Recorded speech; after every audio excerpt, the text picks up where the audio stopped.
Platinum Games.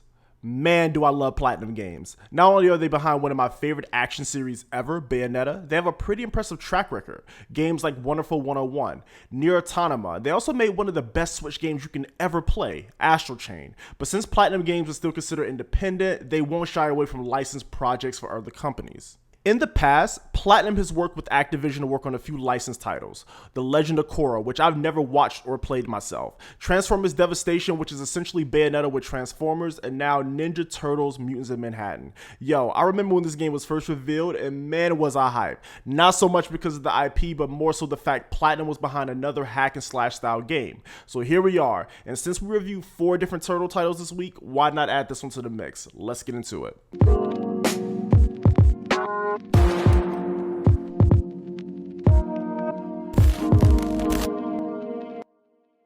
Now, since we already reviewed 4 other titles this week, I won't waste your guys' time with me telling you who the Ninja Turtles are and my exposure to the IP. No, for that, go watch my other reviews, link in the description.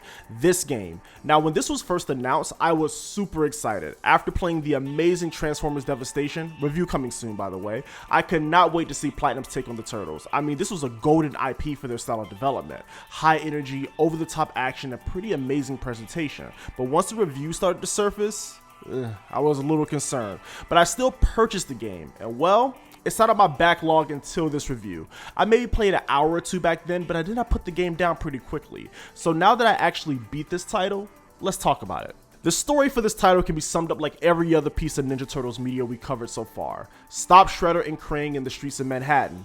Enough said. Now, in terms of the presentation, this game really shines. I love how this game and the models look. This is the first full 3D Turtles titles we're reviewing on this channel, and man, I love the high quality comic book like aesthetic. It looks great. I also love the sense of scope and the boss encounters. I mean, that is what Platinum does best, so I'm not surprised there. But the game looks really good graphically, no complaints. Even with the cutscenes, they're pretty dope to watch. Now the gameplay. I mean, where do we start? Okay, look, the combat and the focus on multiplayer is actually something I enjoyed. I could see what attempts were made and is actually executed pretty well. The issue is, the game itself, it just felt bland and repetitive. The mission variety was just not there. You were either defusing bombs, finding enemies, or just dropping off weapons to a random location. The environments were also really boring. Even though traversing around is fun, it's just not anything fun to look at. The boss fights, like I mentioned earlier, are awesome, especially the fight with Krang and that epic final boss fight with Shredder. But getting to the boss, it just felt like a chore to do, and I was just on autopilot during most of my playthrough. Now, control wise, the game feels pretty good. You can choose your turtle and load out from the very beginning of each stage, and you can even switch between turtles on the fly during combat. You can also customize and level up their special moves to your liking, which makes the combat really fun, and some really cool moves can be pulled off here. You can also do combination moves when you're close enough to another turtle, so that's pretty cool. I played as Leo during most of my playthrough, but would occasionally switch to Ralph every now and then, so yeah. You could tell this game was clearly designed with cooperative play in mind, and I could see where they were trying to go, but the game just felt unfinished. The combat though felt very polished, but the lack of mission variety and the bland stage design, I just felt like this game had a little bit more time to cook in development. It had the potential to be one of the best Turtle games. It has all these things going for it, but just needed more time. I played this game solo, and the AI did a good job in most cases, but again, if you can find more people to play with, you may have a better time. Now, I will say, the bosses, they can be brutal and hit pretty hard, which makes for a pretty steep difficulty curve.